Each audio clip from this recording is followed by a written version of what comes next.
귀한 찬양 감사하고요. 드려진 예물이 있습니다. 김충식 안수집사님 주정헌금 드리셨습니다. 믿음의 동역자들과 늘 함께 하게 하여 주시고 말씀으로 믿음 잃지 않고 회복하게 하여 주심에 감사합니다. 임정민 집사님 감사 예물 드리셨습니다. 주님의 인도하심을 감사드리며 말씀으로 깨닫게 하심을 감사드립니다. 행카 2년을 졸업하게 하신 주님께 감사합니다. 서미경 권사님 감사 예물 드리셨습니다. 행카를 졸업하게 해주셔서 감사드립니다. 모든 것이 하나님의 은혜입니다. 한은수 집사님 감사 예물 드리셨습니다. 새로운 장막 주심을 감사드립니다. 이상훈 안수 집사님, 김지숙 집사님 감사 예물 드리셨습니다. 우리 드려진 예물과 예배를 위해서 잠깐 기도하고 말씀 듣는 시간 갖도록 하겠습니다. 참 좋으신 아버지 하나님, 은혜와 사랑 감사합니다. 오늘 행복 아카데미 4기가 하나님 앞에 졸업 예배로 드릴 수 있도록 은혜 주신 거 감사합니다. 하나님 정말 오랜 시간 동안 말씀 안에서 또 행복자로서 설 수 있도록 도와주시고 또 행복을 누리고 행복을 나누고 행복을 전하는 믿음의 자녀 되게 하여 주심에 감사합니다. 앞으로의 삶을 하나님 책임져 주시고 우리 행복 아카데미 4기가 더욱더 하나님 기뻐하시는 모습으로 설 수 있는 믿음의 자녀들이 다 되게 하여 주시옵소서. 특별히 또 귀한 예물 드린 손길들이 있습니다. 기억하여 주시고 마음의 소원을 담아 하나님 앞에 예물 드리오니 하나님께서 이 예물을 받으시고 이 예물이 쓰이는 곳곳마다 하나님의 영광과 하나님의 이름이 드러나는 곳에 쓰이는 아름다운 예물이 되게 하여 주시옵소서. 또 아버지 하나님 이 세상 가운데 살아갈 때에 하나님의 마음을 기쁘게 해드리고 시원케 해드리는 믿음의 자녀들 되게 해주시고 또 오늘 말씀을 통해 다시 한번 행복자로 서며 행복을 누리며 살아가는 하나님의 귀한 자녀들로 삼아 주시옵소서. 모든 것 주님 앞에 감사드리오며 이 모든 말씀 예수님의 이름으로 기도하옵나이다. 아멘. 예물이 올라온 것 같아요. 몇 개 더 올라왔는데요. 원불 장로님, 변선희 권사님께서 모든 것이 하나님의 은혜입니다. 감사 예물 드리셨고요. 또 2년 동안 행카를 하게 해주시고 졸업하게 해주셔서 감사합니다. 김은경 집사님 감사 예물 드리셨습니다. 주정헌금입니다. 변선희 권사님 드리셨고요. 원불 장로님 주정헌금 드리셨습니다.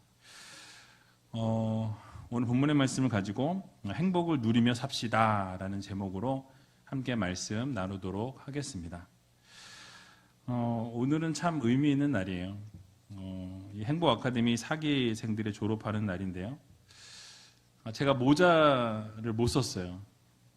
머리가 커서 모자가 작은 게 왔어요. 그래서 꽉 껴서 설교하다가 모자가 떨어질까봐 아예 안 썼습니다. 당연한 것처럼 아무도 안 웃으시는 거 보니까 네 머리 큰 거 원래 알고 있었어 뭐 이런 분위기네요. 여기 아까 말씀하신 것처럼 4기생들은 다른 기수와 좀 다른 특징이 있습니다. 모두가 한 목장에서 같이 들어오셨어요. 그래서 우리 목자이신 우리 서미경 권사님이 행복 아카데미를 같이 하자고 좀 권면하시고 그래서 우리 목장 식구들이 한꺼번에 들어오셨는데 이렇게 2년의 과정을 잘 마치고 졸업을 하시게 되었습니다. 어려움이 참 많았죠. 여러분들이 잘 아시는 것처럼 코로나19 때문에 한 학기는 진행하지 못했습니다. 그러나 이제 지난 학기에 또 그렇게 되면 안 될 것 같아서 비대면으로 모였어요. 비대면으로 이렇게 수업의 장벽을 뛰어넘었습니다. 원래는 여기 4기생들은 비대면 말고 대면으로 하죠. 뭐 이렇게 아주 담대한. 그래서 한 번은 대면을 한 적이 있었어요. 근데 어쨌든 그래서 비대면으로 해서 잘 마쳤고 이렇게 졸업을 하게 되었습니다. 그래서 얼마나 감격적이고 또 감사한지 모르겠어요. 아직도 행복 아카데미에 들어오지 않으신 분들, 뭐 여기에 꼭 들어와야 된다 뭐 이건 아니지만 행복 아카데미 하신 분들의 표정을 보면 참 밝아요. 기뻐하시는 모습을 보게 됩니다. 그래서 마음을 정하셔서 함께 행복을 누리며 행복을 전하는 행복자들로 세움을 입으시기 바랍니다. 늘 말씀을 드렸지만 이 행복 아카데미의 졸업식이나 헌신 예배 때는 이 수업 때 배운 내용을 다시 한번 설교로 만들어서 여러분들에게 말씀을 전하고자 합니다. 그래서 오늘 행카의 마지막 과정인 축복의 삶의 7과에서 나오는 내용을 같이 나누려고 합니다. 이 과의 주제는 축복의 삶을 위하여 행복을 누리며 살자라는 주제로 같이 말씀을 나누었던 부분이 있었습니다. 그러니까 말씀을 전하기 전에 여러분들에게 제가 한 가지 묻고 말씀을 증거하려고 합니다.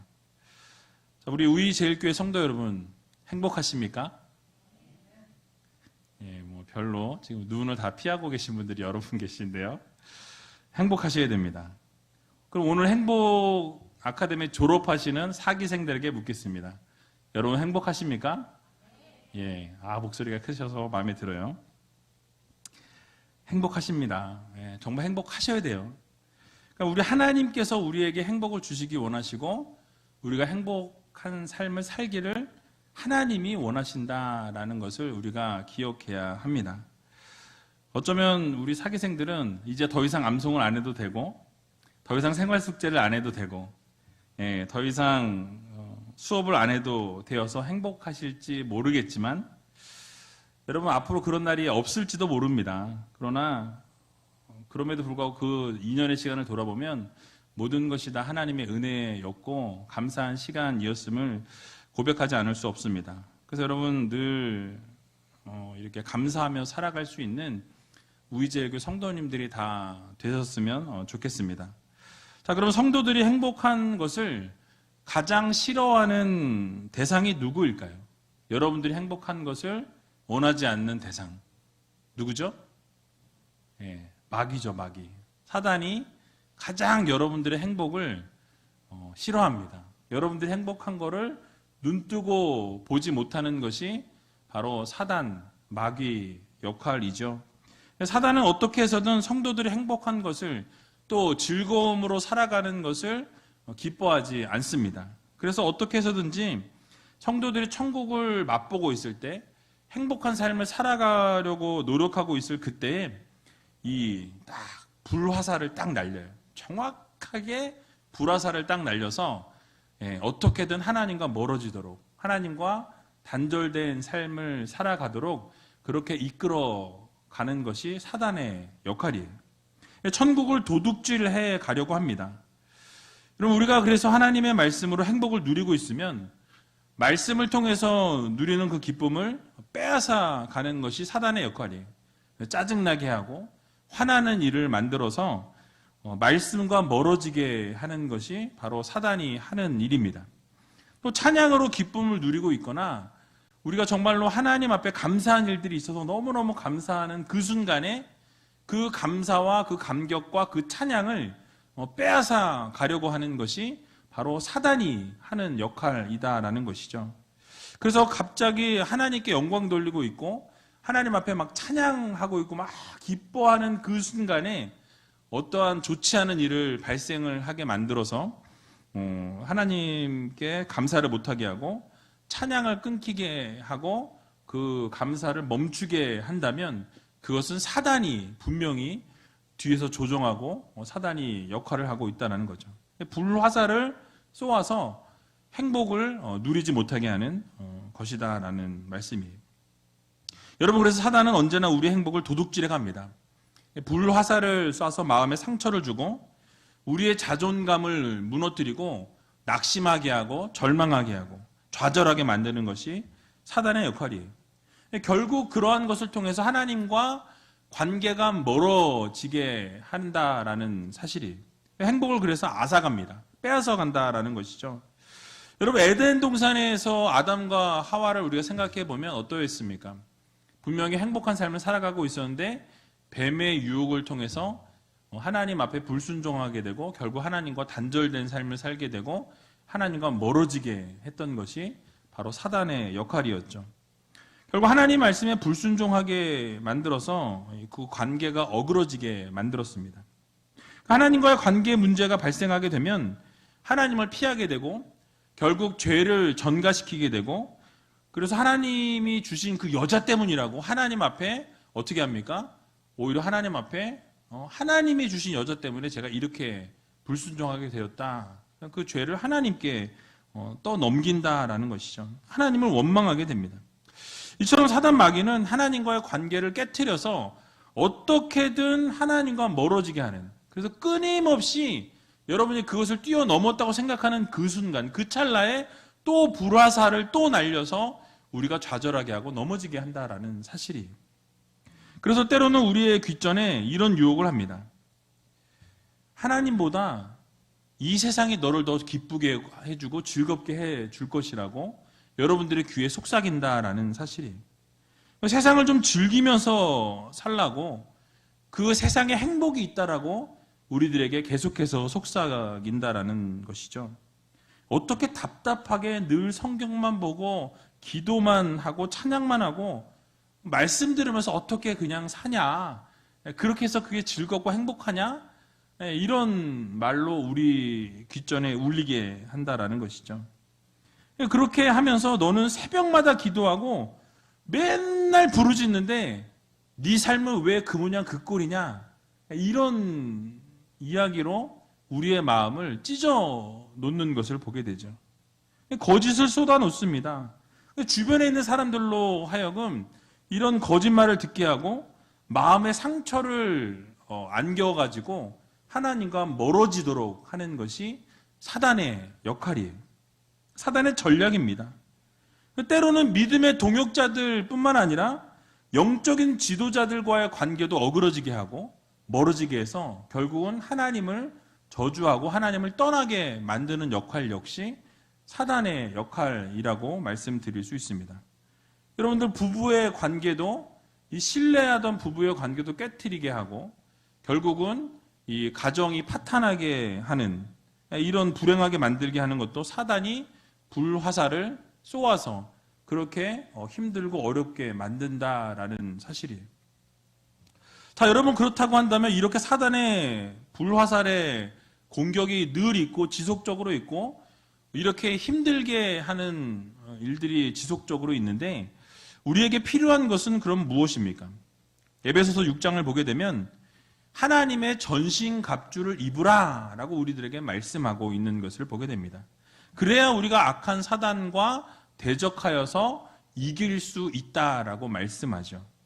진리의 허리띠와 의의 흉배, 평안의 복음의 신과 믿음의 방패, 또 구원의 투구와 성령의 검을 가지고 무장하라 라고 이렇게 말씀합니다.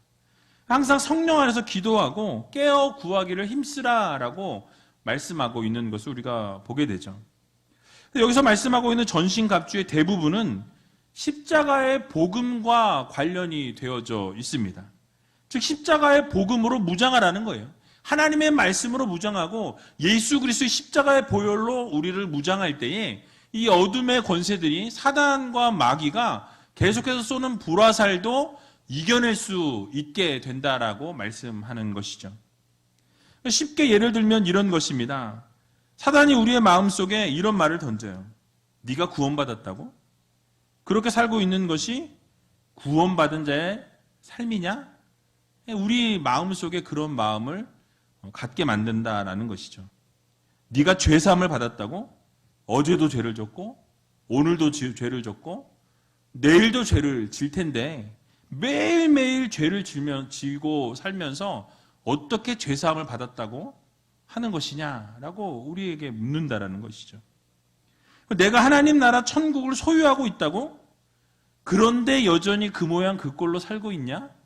이것이 사단이 늘 우리들에게 속삭이는 우리 마음 가운데 그 아픔을 주는 질문들이라는 것이죠. 여러분, 그럴 때 우리는 어떻게 대처해야 합니까? 십자가에서 예수님께서 나의 죄를 위해서 돌아가셨거든. 주님이 나를 위해서 물과 피를 다 쏟으시고 우리를 구원을 보장하기 위해서 이 땅 가운데 오셔서 그 온갖 수모와 고통과 죽음까지도 감수하셨거든. 우리가 이렇게 말을 해야 한다라는 거예요. 그래서 내가 죄사함을 받았고 내가 구원받았어. 예수 그리스도를 믿는 믿음으로 내가 구원받았어. 네가 아무리 그렇게 공격해도 하나님이 나와 함께 하시고 예수 그리스도의 보혈의 피가 나를 구원하셨기 때문에 그 구원은 취소되지 않는 구원이야. 이렇게 선포하며 나아가는 성도들이 되어야 할 것입니다. 그래서 어제 내가 넘어졌을지라도 하나님이 나와 함께 하시고 하나님이 나를 구원하셨기 때문에 내가 혹시 죄 가운데 넘어졌을지라도 다시 일어설 수 있는 힘과 능력을 우리 주님이 허락해 주셨다는 것을 여러분 모두 믿으시기 바랍니다. 죄사함의 은혜는요, 취소되지 않는다라는 거예요. 하나님이 여러분들 한번 구원하셨으면 그 구원은 취소되지 않습니다. 그래서 우리는 결코 정죄함이 없다라는 것을 여러분 날마다 선포하셔야 한다라는 말씀이에요. 그래서 우리는 여전히 공사 중이라는 것. 아직 우리는 지어져 가는 천국인 거예요. 아직 완성이 되지 않았습니다. 그렇기 때문에 실수할 수 있고 우리는 넘어질 수 있고 지어져 가기 때문에 우리는 잘못을 할 수 있다라는 것이죠. 그래서 하나님께서 나를 의롭다라고 칭하셨기 때문에 이제는 예수 그리스도의 사랑과 은혜로 그 모든 것을 극복할 수 있다라고 선포하셔야 합니다. 그리고 그 사단 마귀에게 어떻게 해야 돼요? 예수 그리스도의 이름으로 명하노니 어둠의 권세는 떠나가라 라고 선포하는 믿음의 백성들이 다 되시기 바랍니다.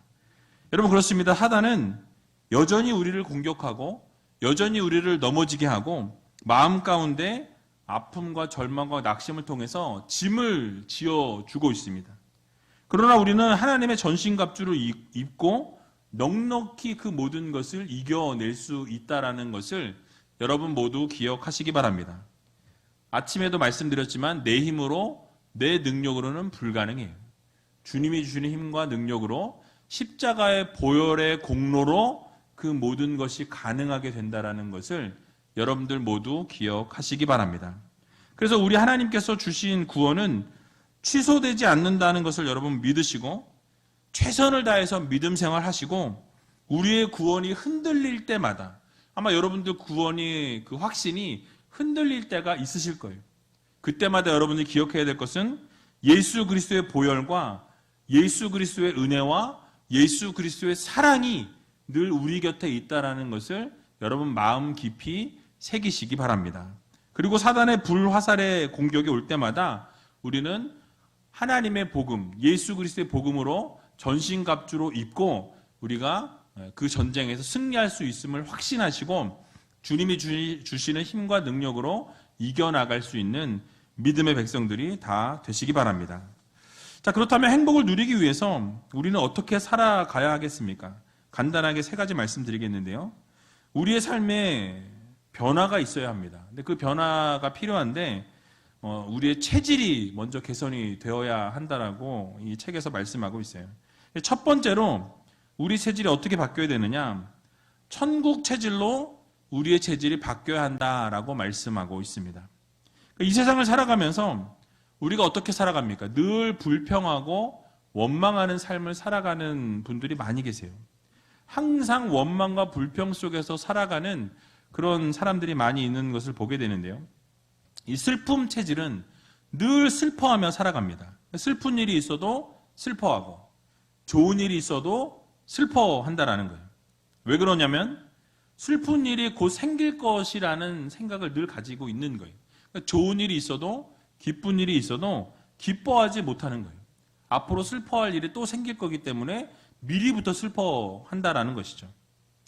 그렇습니다. 사람은 체질대로 살아갑니다.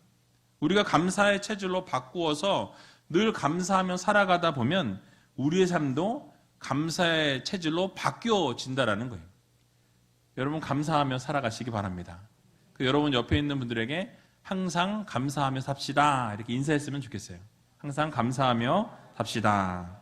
그래서 오늘 본문도 우리가 보게 되면 항상 기뻐하라, 쉬지 말고 기도하라, 범사에 어떻게 해라?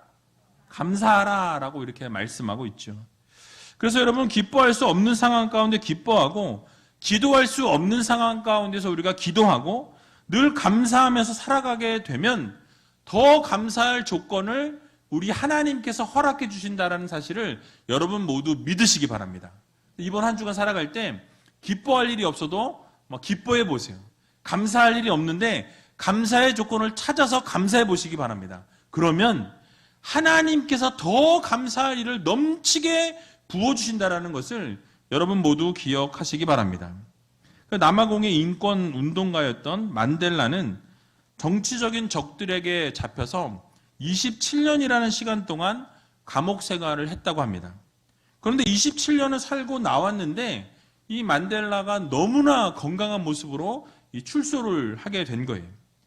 그래서 많은 사람들이 비결이 무엇입니까? 어떻게 이렇게 건강한 모습으로 27년이라는 옥 생활을 했는데 어떻게 감옥 생활을 27년 했는데도 이렇게 건강하게 나오실 수 있었습니까? 라고 물을 때에 그는 이렇게 대답했습니다.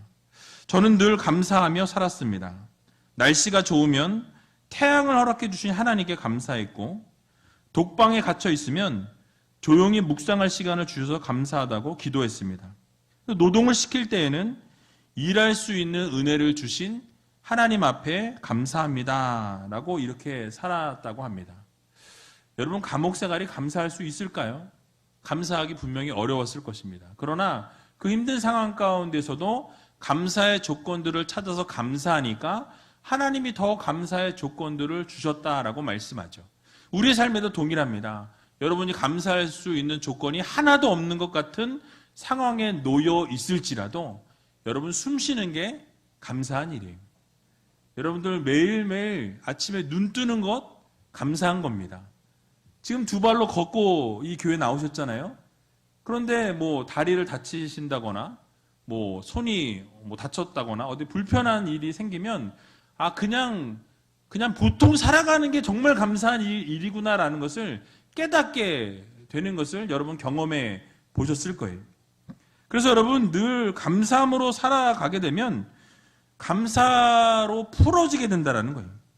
우리가 환경이 어렵고 고난이 찾아올지라도 그 안에서 감사하면서 기쁨으로 살아가게 되면 우리 하나님께서 그 감사의 조건을 더 많이 채워주시고 환경을 바꿔주시고 놀라운 것으로 변화시켜 주신다라는 이 사실을 여러분 모두 믿으시고 여러분들의 삶이 지옥 같을지라도 뭐 지옥을 살고 계신 분들은 분명히 없을 거라고 믿지만 그럴지라도 여러분이 감사함으로 살아가게 될 때 우리 이 지옥 같은 삶을 천국의 삶으로 변화시켜 주실 거라는 것을 여러분 모두 믿으시고 날마다 감사의 체질로 살아갈 수 있는 저와 여러분들이 다 되시길 주님의 이름으로 간절히 축원합니다. 두 번째로는 감사 체질이 되고 싶거든 이 문제의 원인을 내게서 찾고 그 공로는 하나님과 이웃에게 돌려야 한다라는 사실이에요. 여러분 우리는 잘 되면 누구 탓? 내 탓. 안 되면 누구 탓? 조상 탓. 남 탓을 하는 것을 우리가 보게 되죠. 대부분의 사람들은 무엇인가가 잘 풀리지 않을 때 그 잘 풀리지 않는 그 문제를 나에게서 찾지 않고 다른 곳에서 주변의 것에서부터 찾아가는 모습을 우리는 보게 됩니다. 하지만 감사하는 사람들은요. 문제가 생길 때에 그 문제의 원인을 어디서 찾습니까? 나에게서 찾아요. 나에게 문제가 있구나. 내 상황에 문제가 있구나. 내가 어떤 문제가 있어서 이런 것들이 발생했구나. 내 안에서 먼저 그것을 발견해 내려고 한다라는 것이죠. 감사한 일이 생기게 되면 그 감사의 조건을 어디서? 하나님에게서. 그 공로는 하나님과 주변에 있는 사람들에게 돌리게 되는 것을 보게 됩니다. 그것이 감사하는 사람들의 특징이에요.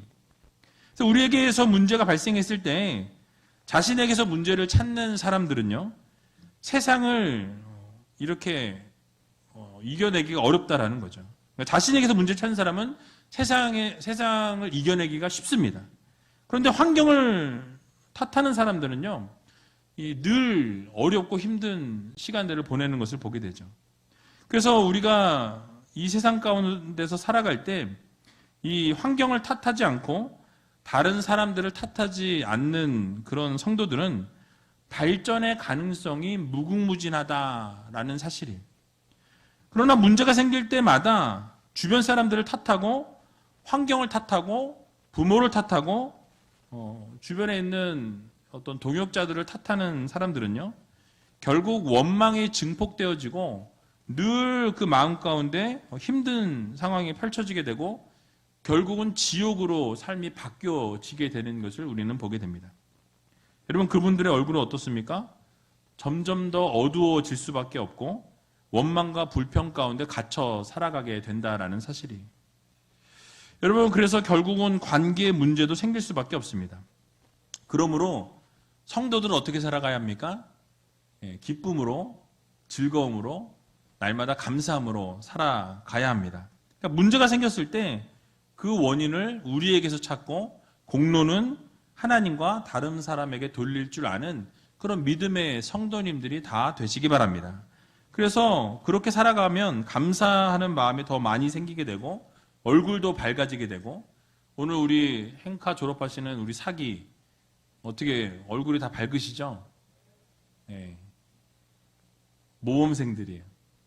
아주 열심히 하셨습니다. 그래서 여러분들 이 삶의 활력소가 되고 이 관계도 좋아지게 됩니다. 그래서 이번 한 주간 살아갈 때 좋은 일이 생기면 모든 공로는 하나님께, 주변 사람들에게 돌리고, 문제가 있을 때는 내 안에서 그 문제를 찾으셔서 정말로 기쁨으로 즐거움으로 살아갈 수 있는 믿음의 자녀들이 다 되시기 바랍니다. 마지막으로 우리가 감사 체질로 살기 위해서는 기대 수치를 낮추어야 한다라고 말씀합니다. 우리는 내 안에 들보는 보지 못하고 다른 사람에게 있는 티를 발견하는 것을 우리가 보게 되죠. 그러나 잊지 말아야 될 것은 우리가 가지고 있는 기대를 낮추는 것이 필요하다는 거예요. 그러니까 배우자에 대한 기대치가 높다 보면 어떻게 됩니까? 늘 실망하는 거예요. 우리 남편이, 우리 아내가 이 정도는 해줘야 되는데 딱 보니까 그게 안 되는 거예요. 그러면 만족감은 어떻게 됩니까? 낮아질 수밖에 없다라는 것이죠. 그래서 우리의 삶에 있어서 만족감을 높이기 위해서는 우리의 수준을 높이든지 우리의 어떤 기대 수치를 낮추면 만족감은 높아진다라는 사실이에요. 근데 우리의 수준이 하루아침에 좋아지긴 어렵습니다. 갑자기 우리 수준이 막 높아질 수 없잖아요. 시간이 지나고 단련되어지고 믿음의 성장과 성숙이 이루어지고 난 이후에는 가능하겠지만은 어느 날 갑자기 그 수준이 올라가기는 어렵다라는 것이죠. 쉽게 우리가 만족감을 가지려면 우리의 기대치를 낮추는 것이, 우리의 상대방에 대한 기대를 낮추게 되면 만족감은 높아지게 된다라는 사실이에요. 그래서 여러분, 상대방에 대한 기대치를 낮추어야 합니다. 기대치를 낮추게 되면요, 행복이 찾아오고 기쁨이 넘쳐난다라는 것이죠. 가족들에 대한 기대치를 여러분 낮춰야 돼요. 자녀들에 대한 기대치도 낮추어야 합니다. 함께 동역하는 동역자들에 대한 기대치도 낮추어야 돼요. 그러면 행복지수는 올라갈 수밖에 없고 만족감은 높아질 수밖에 없다라는 사실이에요. 그러므로 사랑하는 우이제일교회 성도 여러분, 또 오늘 졸업을 하시는 우리 행복 아카데미 졸업생 여러분, 행복을 누리며 살아갈 수 있는 여러분들이 다 되시기 바랍니다. 여러분, 감사 체질로 살아갈 수 있는 여러분이 되셔야 한다는 거예요. 그래서 기대치를 거의 제로에 가깝게 낮추시면은 모든 것이 감사할 뿐이에요. 그냥 막 세상을 바라봐도 다 감사한 거예요. 그저 숨 쉬고 있는 것도 감사한 거죠. 그래서 여러분, 기대치를 다 내려놓으면 그저 곁에서 숨을 쉬고 있는 것만으로도, 살아 숨쉬고 있는 것만으로도 감사할 따름인 것입니다. 그러므로 항상 기뻐하시고 쉬지 말고 기도하시고 범사에 감사하면서 감사 체질로 살아갈 수 있는, 그래서 날마다 천국을 누리며 살아가고 날마다 행복을 누리며 살아갈 수 있는 저와 여러분들이 다 되시길 주님의 이름으로 간절히 축원을 드립니다.